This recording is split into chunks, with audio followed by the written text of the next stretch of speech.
What is good, ladies and gentlemen? Kumo here back again with another video on Cassette Music Academy. In today's video, I'm going to be showing you guys how to basically mix your drums from start to finish. Please consider liking this video, subscribe to the channel, and share. Without further ado, let's dive right into it. So basically, I'm going to play the drums, all of them in contrast, and I'm not going to play the whole track. I'm going to play the drums only, and this is how the drums sound.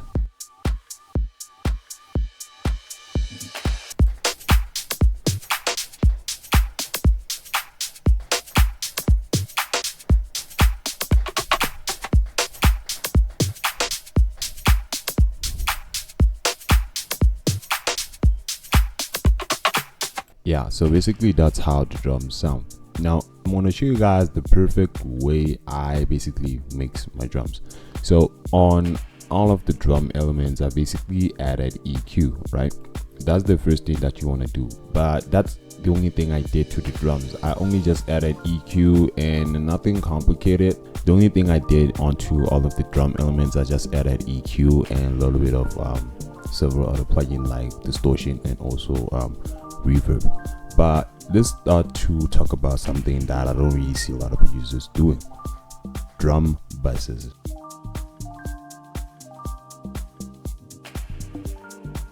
A group of sounds that are combined together to add effects onto.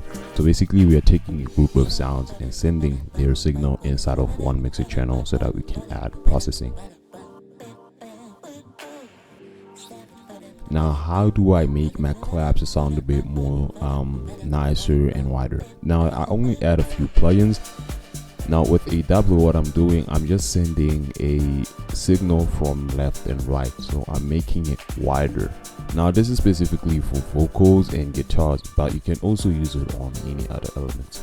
Because remember guys, in music, there are no rules. So this is just a cheat code because it works well with the claps. Now, I'm not saying it will always work well with claps, but for most cases, this is going to work well. So I'm going to play it on, and then you're going to hear the claps sound a bit wider. They are going to be panned from left and right, and then there's also going to be a signal in the midsection of the stereo field. So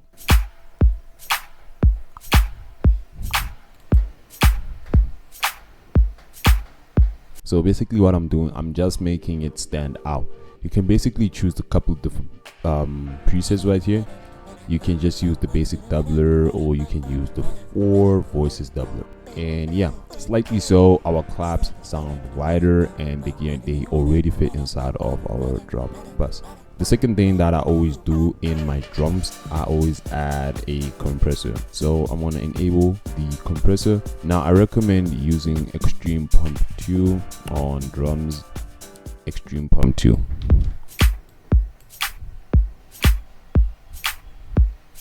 You can also do an alternative way. Now, how do you do that? I'm just gonna default this, and then we're gonna change this to punch. We're gonna take down the threshold.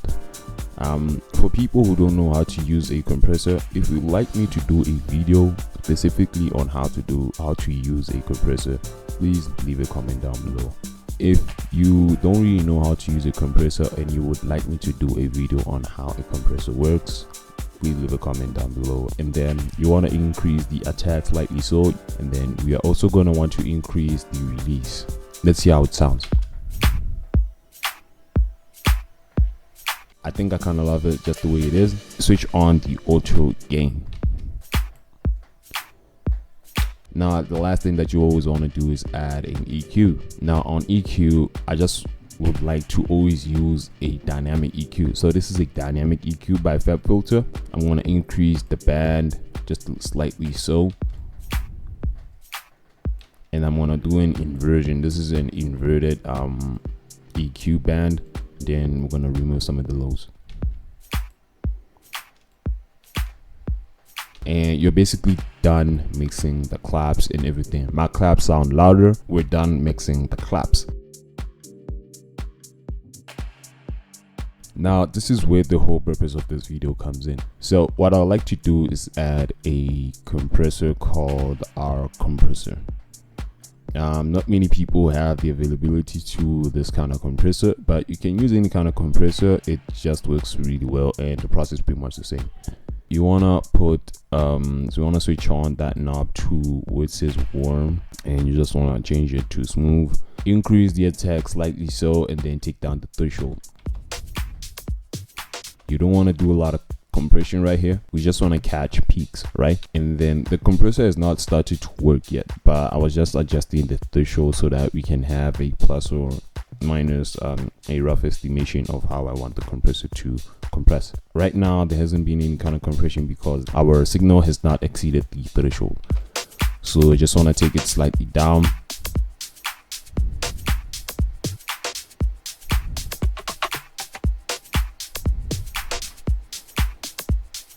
And yeah, I'm gonna adjust that. And then you also wanna decrease your release just a little bit, and then you're pretty much done. The second plugin that you wanna add is to add a multi-band compressor. Now in the multi-band compressor, there's a preset that I always like to go for, but I always change it. You can choose this one, White Love, and this is the preset that I always go for, but I do add a little bit of changes. For example, I like to remove the last band and then take down the band range and then adjust it slightly so. And then for the high section, meaning that I like to take down the compressor, the band just slightly so, and then increase the range.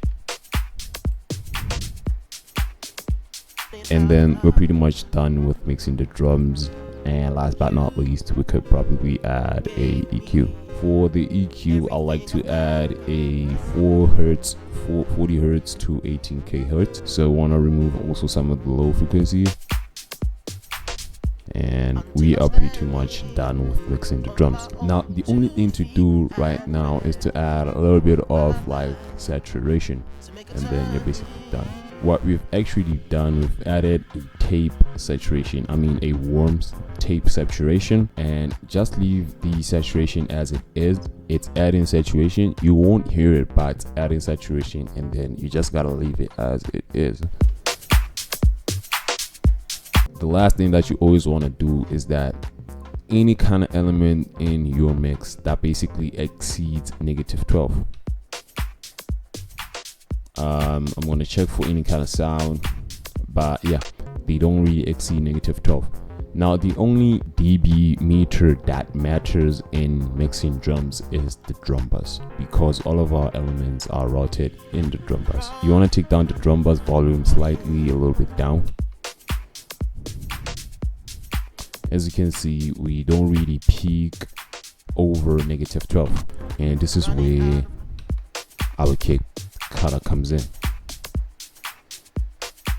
On our kick, I just basically added a little bit of like EQ, and then yeah, this is just for automation, nothing special about that. And then the last thing I would like to always do is add tape saturation.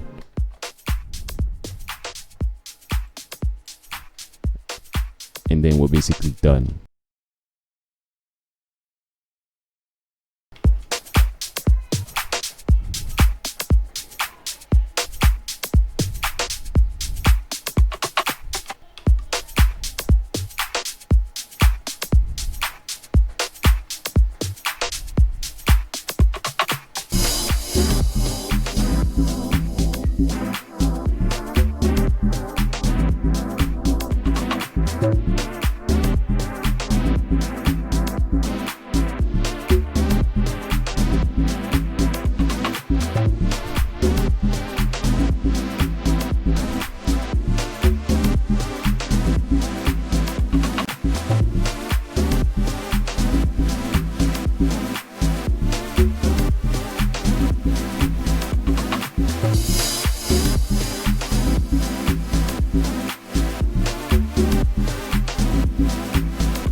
Alright guys, thank you for watching my video.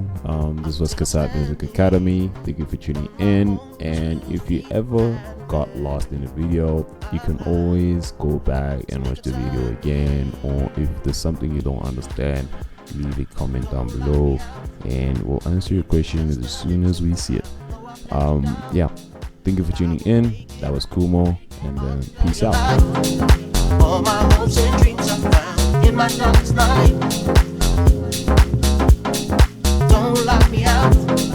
Give me just a little time. Know I've let you down, but I will make it right under your light. All my hopes and dreams are found in my darkest night.